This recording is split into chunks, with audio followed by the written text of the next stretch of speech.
Hello. आज हम बात करेंगे पियर टोमेटो के बारे में।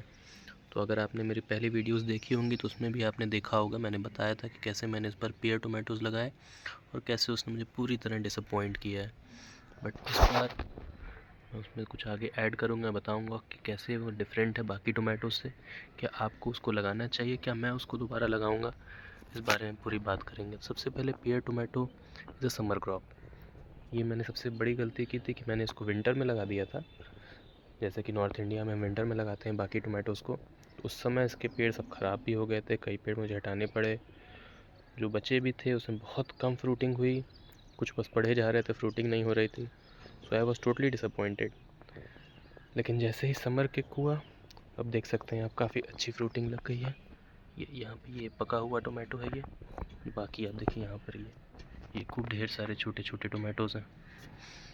तो अब हम प्रॉपर तरीके से बात कर सकते हैं इसके प्रोज़ एंड कॉन्स की, क्या इसके फ़ायदे हैं, क्या इसके नुकसान हैं, क्या आपको लगाना चाहिए। तो सबसे पहले इसके फ़ायदे की बात करेंगे। फ्रूटिंग बहुत देर तक होती है, बहुत समय तक फ्रूटिंग होती है। हमारा जो नॉर्मल राउंड टोमेटो होता है निकलता है फट से, उसने टमाटर दिए कुछ महीने भी नहीं, मैं कहूँ कुछ वीक्स, उसके बाद वो ख़त्म हो जाता है। But pear tomato is not like that. Continuous production मिलती रहेगी आपको, हर दिन आप 10-20 टमाटर हर दिन तोड़ करके लेते जाएंगे। तो ये इसका एक प्रो है। दूसरा इसका फ़ायदा है लॉन्गेविटी बहुत ज़्यादा है। तो सॉरी, पहले के साथ ही हो गया। दूसरा इसका एक और फ़ायदा हम ये देख सकते हैं कि समर क्रॉप है, तो जब आप यहाँ पे जब नॉर्मल टमाटर नहीं होंगे तब आप लगा सकते हैं इसको। तीसरा इसका फ़ायदा नुकसान जो भी आप समझ सकें, इसका टेस्ट थोड़ा सा अलग है नॉर्मल टोमेटो से। खट्टापन कम है, इसको आप सैलेड में खा सकते हैं, एज ए स्नैक इसको आप तुरंत यूज़ कर सकते हैं। बट अगर आपको सब्जी की तरह यूज़ करना है तो आप उसमें नहीं यूज़ कर पाएंगे। तो ये इसका फ़ायदा नुकसान दोनों हो सकता है। फिर एक फ़ायदा है कि इसको आप आराम से you can let it hang. जैसे यहाँ देखिए ये क्योंकि टोमेटोज़ काफ़ी छोटे होते हैं इसके, तो इसको आराम से आप कहीं पर भी हैंग कर सकते हैं नीचे।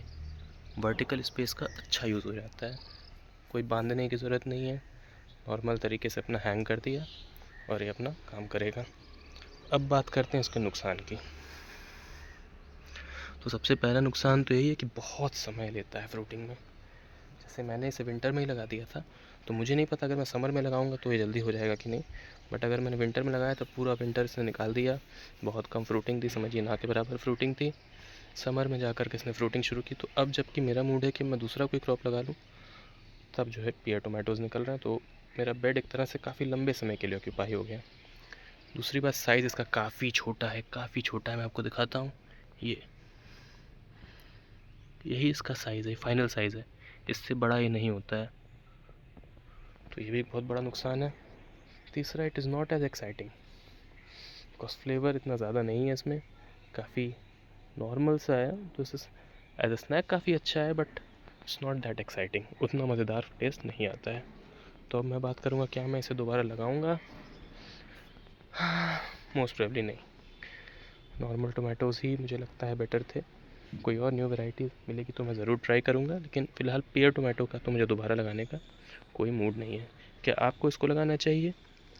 मैं कहूँगा कि एक बार तो लगा ही लेना चाहिए, क्योंकि हम देखते हैं हमेशा इतने तरह के टमाटर हैं, ये है वो है, तो एक बार लगा लेने से थोड़ा सा क्लोज़र मिल जाता है, थोड़ा अच्छा लगता है, एक्सपीरियंस एक मिलता है। तो for one time it's not bad, but हाँ, for main crop not the best.